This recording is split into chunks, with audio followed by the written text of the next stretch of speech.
grab those two keys on either end and make it linear. And voila, that's a constant speed. The next bounce takes place from, now this is the cleanup phase. Okay, you notice that I'm deleting keys, and where I had just said before that I wanted full keys on every single frame, I'm deleting them now because I'm cleaning things up. So frame 15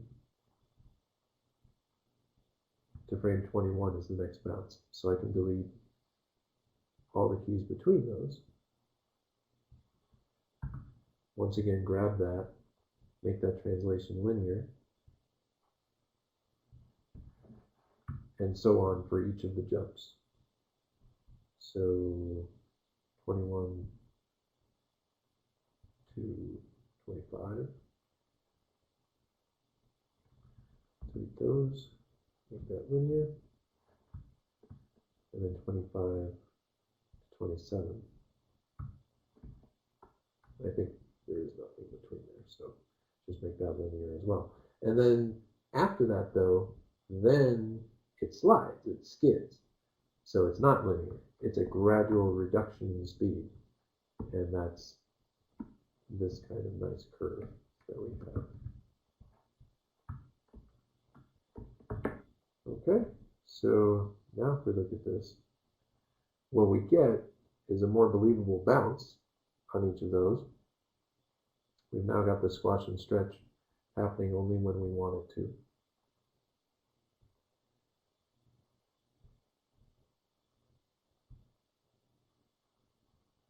Actually, I think our little stretch could happen even sooner here. Right in here is where I'd probably begin at. What's that, frame 29? So if we go back to the squash and stretch, just grab those keys. Where are they? Say, come on, let's go to frame 29. There you go.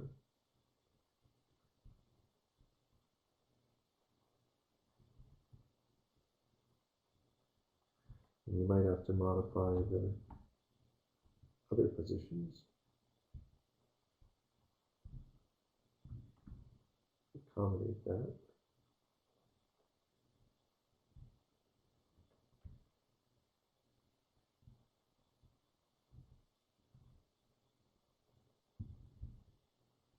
Yeah, that's a little better.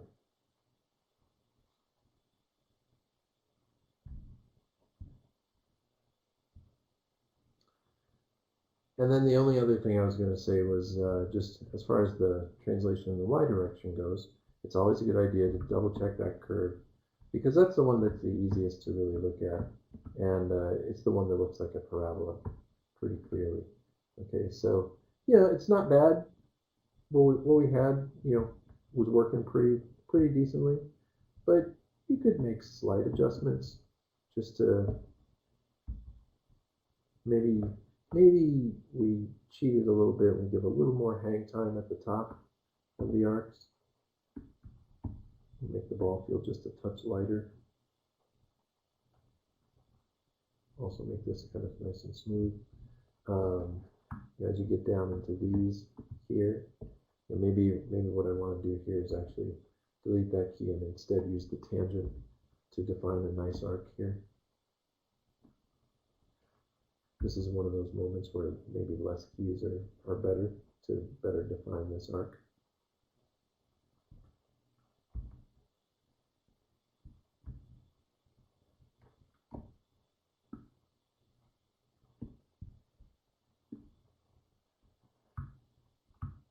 And then you see sort of similar behavior here. Now in this case, there's only those keys, so we're just going to leave them the way they are. These other ones, oh, that's all because of the squash and stretch. I was going to move them, but we need that there. All right, so there we go. We cleaned it up. Now looking at this key relative to that key, this is showing how the ball is coming in right at the very beginning.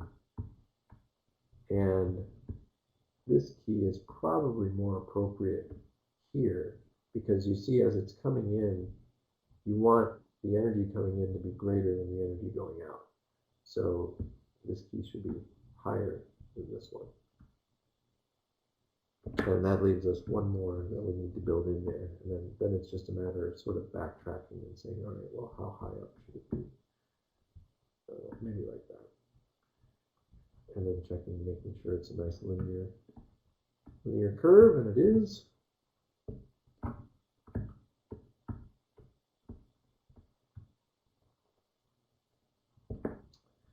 Okay, and what was the last thing?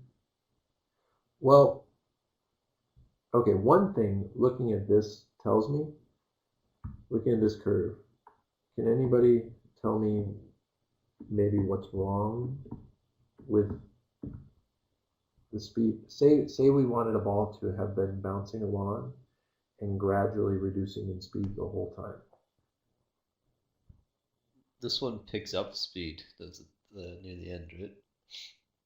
Yeah, it does. Yeah. Exactly. Yeah, right here. So we had, this is a shallow slope, and then all of a sudden it's a lot steeper. So what this tells us is that basically our initial bounce calculations were wrong. And if I move it up though, if I make it so that this is steeper, then it will feel a little bit nicer, feel a little bit better. And likewise, what we might end up doing is changing these other ones so that becomes a little bit less. Basically, so it becomes less each time. Okay, now between the two keys, it's always linear, but it gets less and less and less. And then this one goes up here. But what this will do, actually, this will kick our ball off screen a lot earlier. So we're going to come in now from off screen rather than being down at the bottom. But it will feel more natural.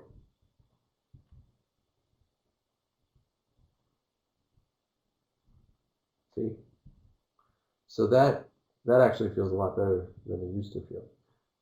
Now, yeah, this really didn't take that long. I mean, all things considered. If we had planned it out perfectly, it would have been even quicker. But it wasn't that bad.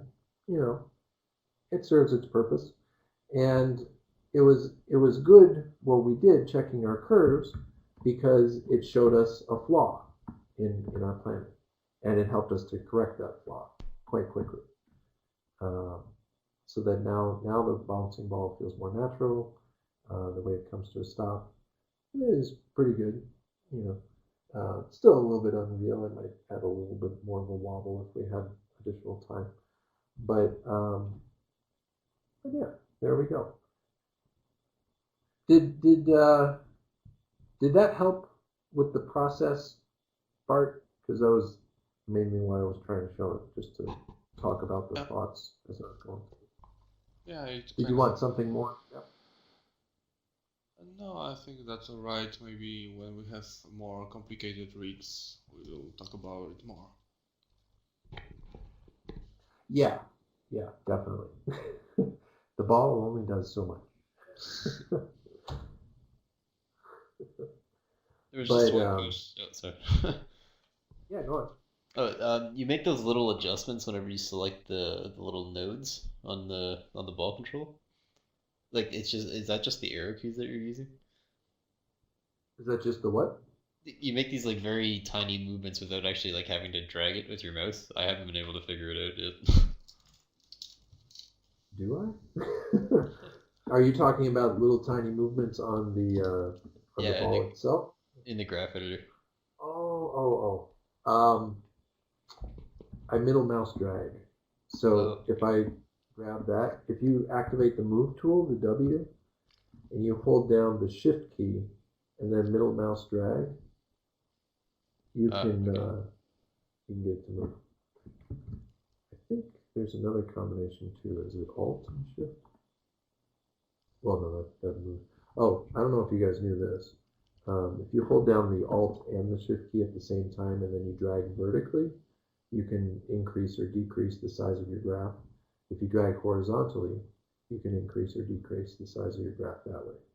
This is really, really helpful when you, especially when you have something that starts like this and you really want to zoom in specifically to this area here.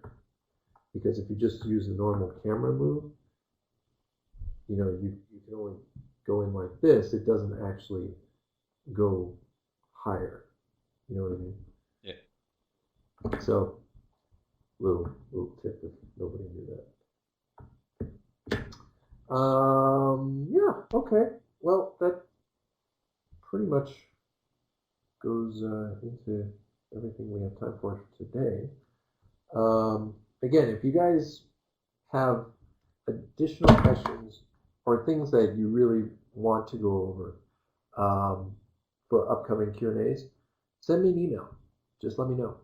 Otherwise, you know, I've got a list of things I want to do. Today was mainly I wanted to show you graph editor stuff and talk a little bit about the timing and spacing things. Really to try and get you guys thinking about different possibilities for your animation. You know, try different timings and see what it can do for you.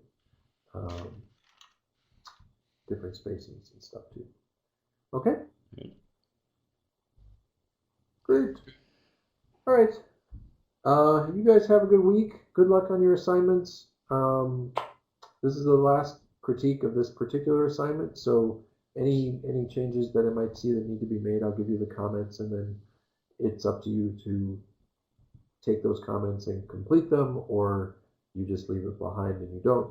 But just know that going forward, right around week 12, I think they're going to ask for a progress reel from all of you guys. Okay. And the intent is really just to see that you're making progress. And so it would be great to have your best looking stuff available for that. So if you do have time to take my additional comments, make the changes necessary, then your stuff will just look that much better when it comes time to have your progress reel. Okay? Sounds good. Great. All right, guys. Have a great week. And I'll see you on the weekend. Oh, this time it's all going to be on Saturday. Oh, so we did. Okay, I was actually going to ask that everybody merged onto the Saturday. Yep. Everybody agreed that Saturday was okay. Now I don't know if Morrow knows this, so hopefully he will watch this recording. but yeah, everybody agreed on Saturday, so it'll be fun. Right. Okay. Great. I'll see you guys then.